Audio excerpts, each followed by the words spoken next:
naglalaro ng ano. Tignan natin. Tignan nyo mga kabukay, may mga truck sila. Manis. Di kaya. Pudpud na gulog. Ay, puro siya malupit. Umahon. Ay, isa binasic lang.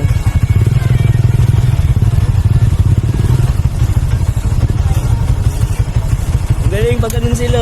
Sa doon, dami na ron. Eh, sa unahan nyo ba? Ayun. Diba? Angas eh.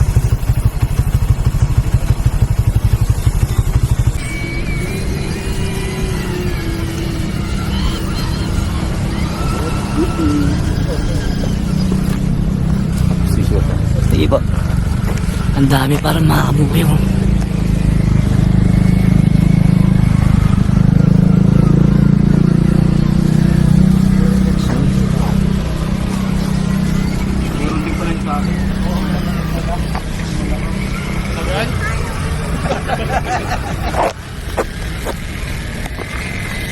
Tulak mo kasi bigla.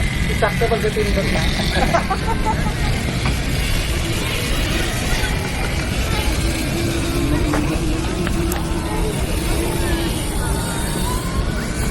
Sarap bumalik sa pagkabata, no? Ang galing. Sorry. Sige lang po, okay lang po. Galing mo, pila-pila sila, di ba? Ano yung finish line yun? Ay, andun pa. Meron pa ron. Napunta na natin sa unahan. Ayun pa, oh. Grabe, ang ganda ng ano nila. Nung tawag nito, truck. Uy, nakarampa sila dun, eh. Tapos andun pa yung iba. Saan anong tawag sa ganyan? RC Cronus po. RC Croners? Roller. Crawler. Angas, astig. Gapa. Matagal di malobat? RC Crawler. Sorry. Ang ganda. Nasa magkano nag-range sir yung ganyan? Ano, may mga 10 to 50,000. 10 to 50,000.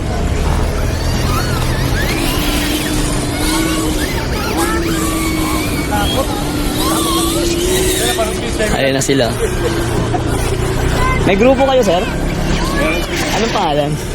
Rollers. UP Rollers. Crawlers. Ah, ito nga. Galing. Astig.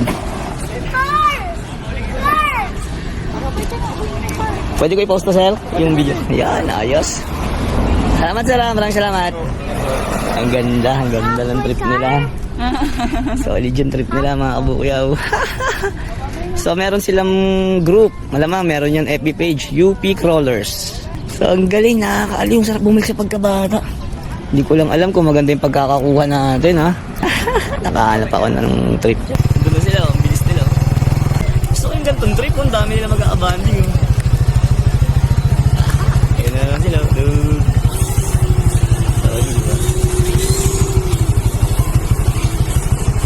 Parking sila. Kakain na yung mga rider. Good trip.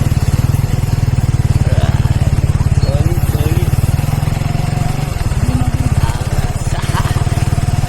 Nakita niyo mga kabukaw. Gusto talaga, ang ganda rin ng meron kang ganyang klaseng friends mo. Ano ba yung trip nyo? Yung ganyan lang. Laro-laro, pasya-pasya, kain-kain. Alam niyo ba, sa UP ay walang CCTV? Opo, alam niyo kung bakit. Kasi naniniwala sila na ang tao dito ay mamamait. Nyay! At alam niyo ba, dito sa UP, isa sa tumututol na tanggalin ang ating mga jeep. Ayaw nilang ipatanggal ang jeep. Dahil isa na daw ito nakarehistro sa ating kasaysayan. Teka, oo nga naman. Pero yung usok niya, di ba nakakasama sa tao? Naging ano na tayo. Tama ba yun? Isa yung UV sa... Tama ba yun? I-comment nyo nga dyan sa baba. Kung isa si UV sa nagbabawal na alisin ang jeep dahil isa ko sa naging kasaysayan sa ating bansa. Bansang Pilipinas, di ba? Pambansang ano nga kasi yan, di ba? Sabi nila yung pambansang sasakyan ng Pilipinas yan eh. Kaya mo ako, tama ako. Correct nyo nga ako mga kabukay ako. Kasi kasi medyo nahahawa na ako kay Lance eh. This is Yans! At sa araw na ito, bida-bida tayo. Maganda yung nakain natin toge Tsaka yung kwek-kwek. Nagkaroon tayo energy ulit after ng 1 hour na pag-exercise natin. Pagpapawis. Good siya. Para mamaya meron tayo lakas na. Kaya na mga kabukya, babush! Right,